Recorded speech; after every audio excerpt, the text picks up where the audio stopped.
இங்க இந்த லேடியோ பால்வாடி ஸ்கூல் டீச்சரா இருக்காங்க. சின்ன சின்ன வேலைலாம் பார்த்துக்கிட்டு வீட்ட அவங்க தான் பார்த்துக்கிறாங்க. அவங்க பொண்ணு வந்து நல்லா படிக்கிற பொண்ணு. டான்ஸ் காம்படிஷன்லாம் கலந்துக்கிட்டு இருக்கா. அவங்க புருஷனும் சரியான குடிகாரன். வீட்ட கண்டுக்கவே மாட்டேங்கிறான். ஒரு நாள் இந்த பொண்ணு ஸ்கூல்ல இருந்து கூப்பிட்டுட்டு இருக்காங்க. இந்த லேடியும் பிரின்சிபல பார்க்க போயிருக்காங்க. பிரின்சிபல் சொல்றாரு, "நல்லா படிச்சுட்டு இருந்த பொண்ணு இப்ப கொஞ்சம் கம்மியா மார்க் எடுத்துக்கிட்டு இருக்கான்னு." அவங்க அம்மாவுக்கு ஒண்ணுமே புரியல. வீட்டுக்கு போய் அந்த பொண்ணுகிட்ட மூஞ்சி தூக்கி வச்சுட்டு கேட்குறாங்க, "உன்னை டியூஷன்லாம் அனுப்பி காசு செலவு பண்ணா ஏன் இந்த மாதிரி பண்ணிட்டு இருக்கேன்னு?" "இல்லம்மா நான் நல்லா படிச்சிடுவேன், உடம்பு சரியில்லைன்னு" இவ சொல்றா. அந்த டைம்ல ஒரு ஃபோன் அடிக்கிற சத்தம் கேட்குது. இந்த ஃபோன் அவங்க வீட்லயே இல்லைன்னோனே அவங்க அம்மா எந்திச்சு போறாங்க. இந்த பொண்ணு அதுக்கு முன்னாடியே ஓடி போய் அவங்க அம்மா கண்ணு முன்னாடியே ஒரு ஃபோன் எடுத்து எல்லாத்தையும் போட்டு உடைச்சிடுறா. அவங்க அம்மாவும் நைஸா அந்த பொண்ணுகிட்ட போய் கேட்குறாங்க, "அந்த ஃபோனை உடைச்சல்ல எந்த பையன்கிட்ட பேசிக்கிட்டு இருக்கேன்னு சொல்லு. நான் வேணா அந்த பையன்கிட்ட பேசுறேன். இதெல்லாம் தேவையில்லம்மா படிக்கிற காலத்துல" அப்படின்னு அவங்க சொல்றாங்க.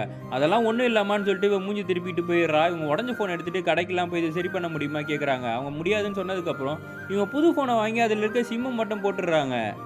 அந்த பையனும் இந்த பொண்ண ரோட்ல வழிய மறிச்சு, "நம்ம ஏன் பேச மாட்டேன்றோம், ஃபோன் பண்ணாலும் ஏன் எடுக்க மாட்டேன்னு" கேட்டா, எங்க வீட்ல தெரிஞ்சிருச்சு, இதுக்கப்புறம் ஃபோன் பண்ணாத, செட் ஆகாதுன்னு சொல்லிட்டு இந்த பொண்ணு வந்துடுறா. அவங்க அம்மா Facebook ஓப்பன் பண்ணி இந்த பையனோட ஐடிய கண்டுபிடிச்சு அவனுக்கு மெசேஜ் பண்ணி அவன்கிட்ட கேட்குறாங்க, "நீ எதுக்கு என் பொண்ணுக்கு வந்து ஃபோன்லாம் வாங்கி கொடுத்துருக்கேன்னா?" "நான் சும்மா தான் வாங்கி கொடுத்தேன்னு" அவன் சொல்றான். "நான் உன்னை நேர்ல மீட் பண்ணணும் வா" அப்படின்னோடனே அடுத்த நாள் இவங்களும் போய் அவனை மீட் பண்றாங்க.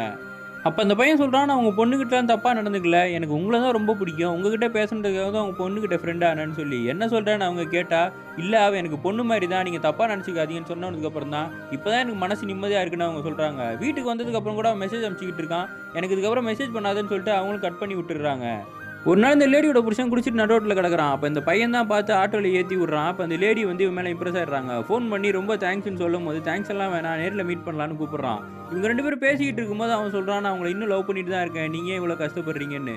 இவங்களும் அவன் மேல கொஞ்சம் கொஞ்சமா இம்ப்ரெஸ் ஆகி அவனுக்கு மெசேஜ் பண்ணவும் ஆரம்பிச்சிடுறாங்க.